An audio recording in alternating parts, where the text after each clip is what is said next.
so far, for real. It's been a very fun show, and you guys rock, so give it up one time for yourselves here. Hell yeah. All right, so at the start of the show, seemed like a lot of people have not been to the Port before, so I'm going to do my little welcome to the Port bit. So we're named the club the Port because this used to be the Port mission back in the day. It used to be a missionary, used to be a nunnery. You guys are actually sitting in a gospel hall right now.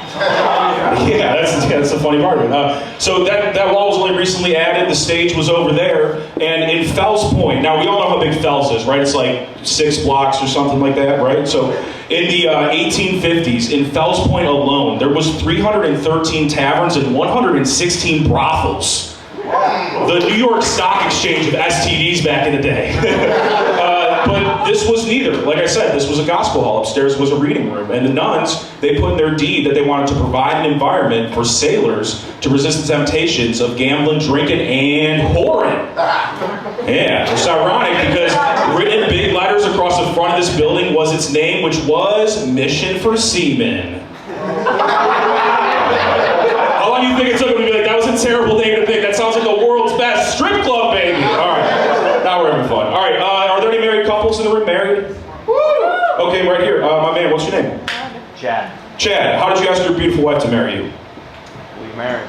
You should leave Chad. No, how did you propose? How did you propose? Man, that was 29 years ago. I don't know. Okay, Chad was a little drunk when he proposed, you guys. Okay, so I'll tell you how I proposed. No, we eloped. Oh, you eloped? Hell yeah, dude. That's fucking awesome.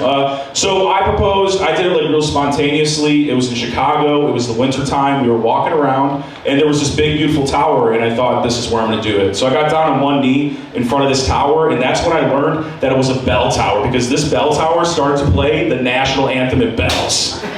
Right when I got down, I was like, babe, you mean the world to me. And it was like, dong, dong, dong, dong, dong, dong. So I was trying to yell over that shit. And I told my grandma this story, and for context, my grandma looks like Danny DeVito with tits. I told my grandma that story, and she said, oh, sweetheart, that's your guy's song now.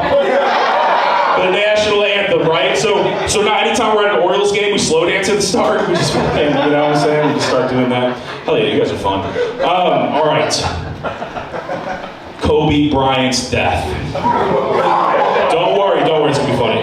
It was a weird day for me, okay? It was a weird day for me because Kobe died that day, and I also found out my uncle died that day. Now, before you feel bad for me, not this guy, dude, he's like, fuck that guy's uncle, dude. Before you feel bad for me, this uncle was like in my life a lot. He really raised me when my mom was sick, but then all of a sudden he just disappeared, okay? He disappeared and then was gone for 10 years, and then we found out he was dead the day Kobe died.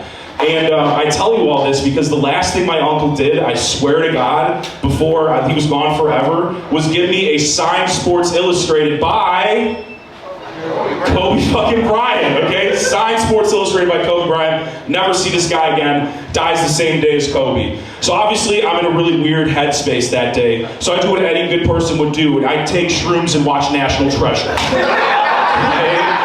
So I'm chilling with my buddy Juan, and it gets that scene in National Treasure where they take the take the Declaration of Independence. Goddamn, I'm a bad American. I blanked on the National Independence. But they take the Declaration of Independence and they put it in an oven, right? They put the Declaration of Independence in the oven, and it reveals a map on the back. And I tell you all this because I looked at Juan at that scene and I was like, dude, fire up that fucking oven. We're getting the Sports Illustrated in the oven, and we're gonna get some goddamn answers. So, all right, that's a new joke. That was okay. That's fine. So we sell a lot of tickets at this club. So a lot of people are asking me about group rates, getting a group rate. So I had a guy call earlier today, and he said, hey man, I want to get 20 tickets for an upcoming show. Do you have a group rate? And I said, I don't have a group rate, but I got a gag rate, because I will suck your dick if you buy 20 tickets to my show. Shit, you buy 30 tickets, I will leave my fucking wife, dude. I'm kidding, I won't do that. Don't tell her. I'm live on Instagram right now. Hey babe, sorry about that. Bad joke. All right, so before I started this club, I was a biochemist. So I got a PhD in biochemistry. Used to work at the old Johnny's Hopkins, okay? Indeed, you're gonna agree with this joke then. Perfect. So I worked at a lab that studied how drugs affect the brain. Any fans of drugs in here?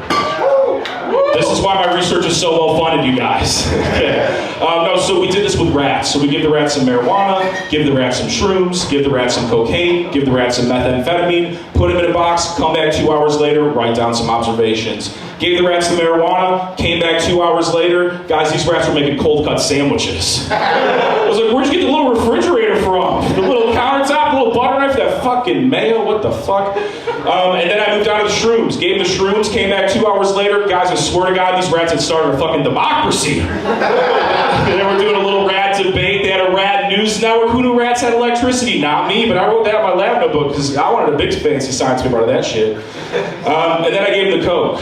But I forgot to start the timer, you guys. I came back 8 seconds later, and these rats had already started a podcast. They were doing their first ad read, like, this podcast is sponsored by people that don't throw out their trash every week, because that's how us rats live, point. And that's how they did that shit. And then I gave them the meth. Sir, what do you think happened when I gave the rat the meth? They lost their eyebrows. Nah, they're all wearing West Virginia football jerseys. Hell yeah. One last joke. You guys have been fun. You guys are going to enjoy your headliner. So this club is 7 nights a week, baby. So we got a show on Sunday, every other Sunday, that's produced by a guy that works with Kevin Hart. Now his shows are dope because it comes with fruit-infused Hennessy, his tickets, which are fucking, it's awesome. But I come in Monday morning and there are these solo cups with like a little bit of Hennessy left in them, and there are these flies going like in and out, in and out, in and out of the cups. And I witnessed some magical shit. Like, you guys are aware of the process of a caterpillar transforming into a butterfly? Perfect bunch of scientists in here. I love you guys. These flies were going in the Hennessy as flies and coming out as fly. It's a 3-6 mafia joke for everyone over the age of 40.